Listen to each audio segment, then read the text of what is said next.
Hey everyone, and welcome back to SMK Entertainment. For centuries, water has been the lifeblood of civilizations. It fuels our farms, powers our industries, and sustains our very lives. But what happens when access to this vital resource becomes a geopolitical chess piece? Today, we're diving deep into a potentially huge issue. Concerns that China might be strategically positioned to impact India's water supply. This isn't just about rivers, it's about national security, food security, and the future of millions. Now, before we get too alarmist, let's be clear. This is a complex and nuanced situation. We're going to break down the facts, examine the evidence, and explore the potential implications.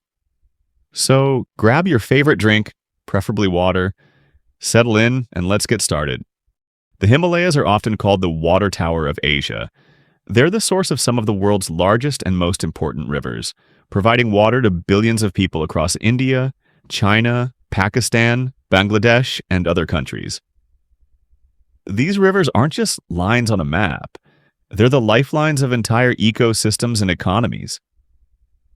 Now, India is particularly dependent on these Himalayan rivers. The Indus River system in the northwest, the Ganges in the north and east, and the Brahmaputra, which is called the Yarlung Tsangpo in China, originate in or flow through the Tibetan Plateau, which is controlled by China. Millions of Indian farmers rely on these rivers for irrigation, and countless communities depend on them for drinking water and sanitation. The problem? These rivers are transboundary, meaning they cross international borders. This creates a situation where actions taken upstream by one country can have significant consequences downstream for another. International water law attempts to regulate these situations, but enforcement can be tricky, especially when dealing with powerful nations. To put it simply, China, as the upstream riparian state, has a lot of leverage. They control the flow of these rivers before they enter India. This is where the concerns about China potentially using water as a strategic tool begin to emerge. We're not saying they are doing it, but the potential is there, and that's what we need to analyze. Over the past few decades, China has embarked on a massive dam building spree, particularly in Tibet.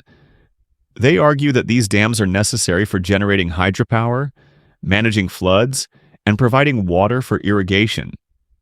And to be fair, these are all legitimate development goals.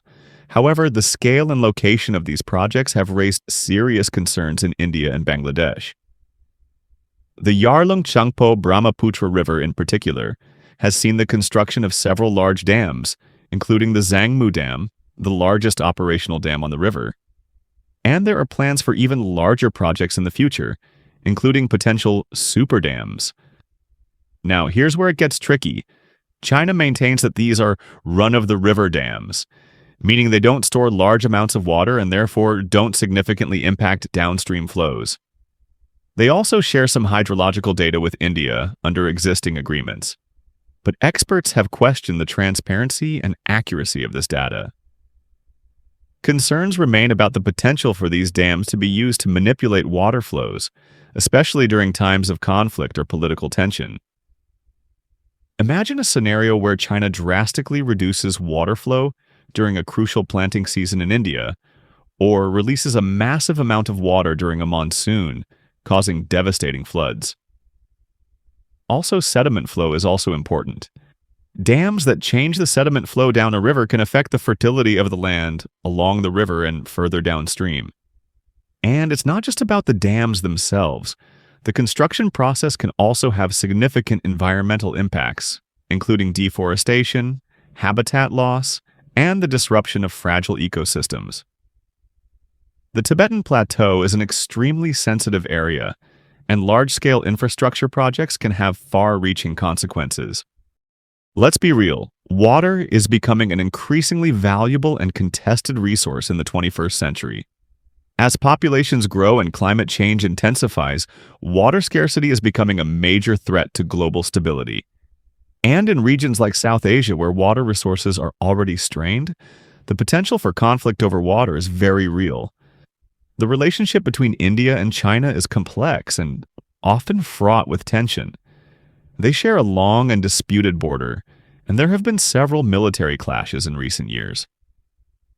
In this context, control over water resources could become a powerful bargaining chip, or even a weapon. Imagine a scenario where political tensions escalate and China decides to reduce water flows into India as a form of leverage.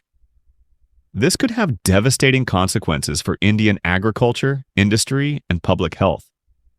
It could also exacerbate existing social and economic inequalities, leading to unrest and instability. Now, it's important to note that using water as a weapon would be a drastic and escalatory move. But the potential is there, and that's why it's so important to understand the risks and take steps to mitigate them. So, what can be done to address these concerns? The good news is that there are several potential solutions, but they all require cooperation, transparency, and a long-term commitment to sustainable water management. First and foremost, diplomacy is key. India and China need to strengthen their existing water-sharing agreements, improve data sharing, and establish clear mechanisms for resolving disputes. International forums and organizations can also play a role in facilitating dialogue and promoting cooperation. Second, India needs to invest in better water monitoring technologies and data analysis. This will allow them to more accurately assess the impact of Chinese dams on downstream flows and to better prepare for potential water shortages or floods. Third, India needs to diversify its water sources and improve its water management practices. This includes investing in rainwater harvesting, groundwater recharge, and more efficient irrigation techniques. By reducing its dependence on Himalayan rivers, India can reduce its vulnerability to upstream actions. The issue of China's potential impact on India's water supply is a complex and challenging one. It's not about pointing fingers or assigning blame. It's about understanding the risks, fostering cooperation, and ensuring that water resources are managed sustainably for the benefit of all. As citizens, we all have a role to play. Stay informed, support responsible water management practices, and advocate for policies that promote cooperation and sustainability. Because when it comes to water, we're all in this together.